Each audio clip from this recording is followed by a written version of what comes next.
The IG, please. You may take the stand and respond to the questions that have been directed to you.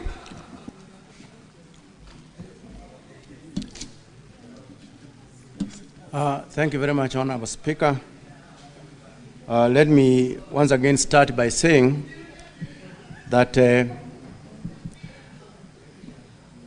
myself and the National Police Service deeply regrets the unfortunate events that resulted in the death of Mr. Albert Ojwang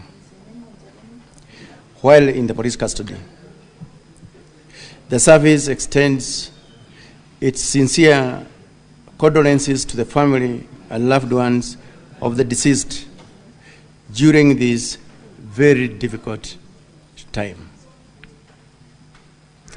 In line with our commitments to accountability and transparency, again, I would urge IPOA to move with speed so that it can be able to tell us who are these who committed this heinous crime at the Central Police Station, so that at the end of the day, they can be able to face the law squarely and answer to their crimes. Having said that, Honorable Speaker,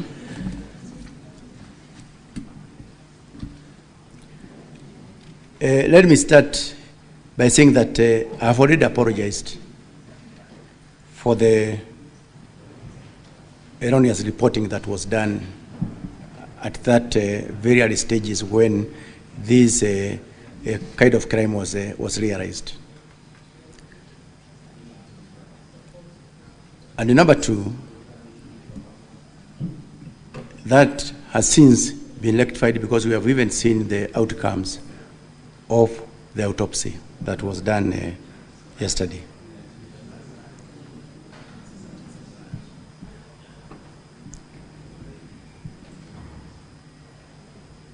In terms of compensation, my CS has actually discussed on what the way forward in terms of getting in touch with the family and assisting where we can be able, and we support that cause completely. The status of the deceased when he was brought in to Central Police Station was normal.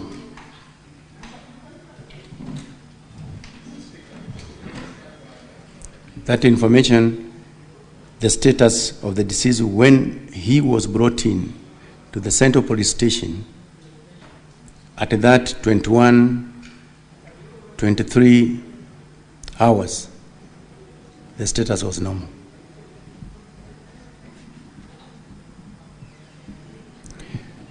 The number of hours that was spent while driving from Mutembei, that was makwiny Police Station to Central Police Station, that was roughly 5 hours, 15 minutes, because the team left makwiny Police Station at around 16:00 hours and arrived in Nairobi at around 21:17 hours, roughly 5 hours and some minutes from Mutembei to Nairobi.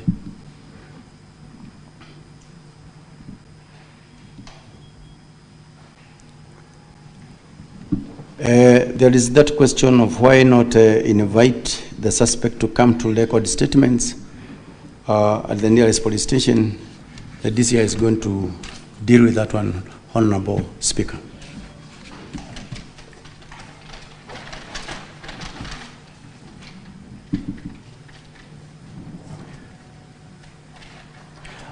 This question of why the OCS had to be consulted before the suspect was placed in the cells, again, the DCI is going to answer for it very, very, very clearly, Honorable Speaker.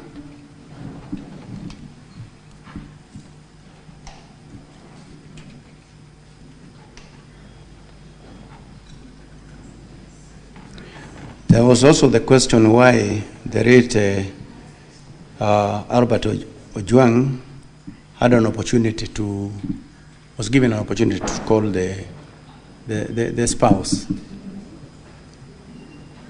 When I was here previously answering the other questions, I did indicate that the police officers are well trained on how to treat suspects and other Kenyans alike. It is on that basis that he was given that opportunity to check on his family and even report that he has safely arrived in Nairobi. And I also indicated that police officers are always on the forefront in the defense of the rights and freedom of the people. That is our training. That is my training. So it is on that basis that he was actually given that opportunity.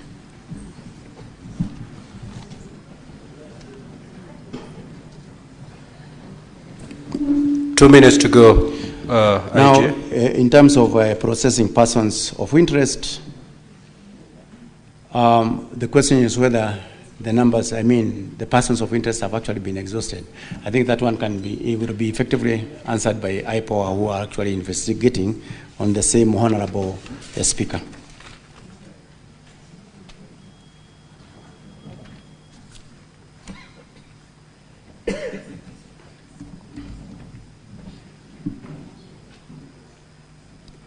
There was also the question as to whether DIG Rangat could be paraded before the House to hear his side of story. I think again, Honorable Speaker, that's a decision that again this House can consider.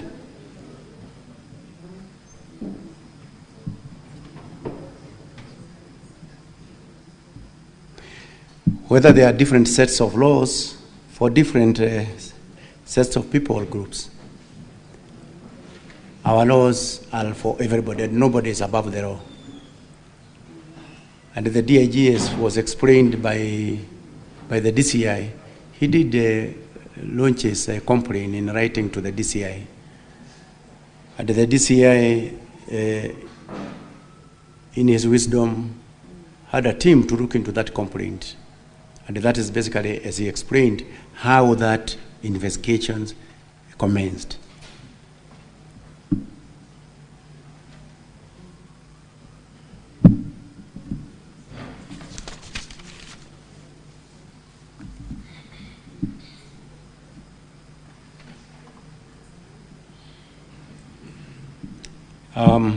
There was also the question of who is the DCI officer who booked Albert in the cells.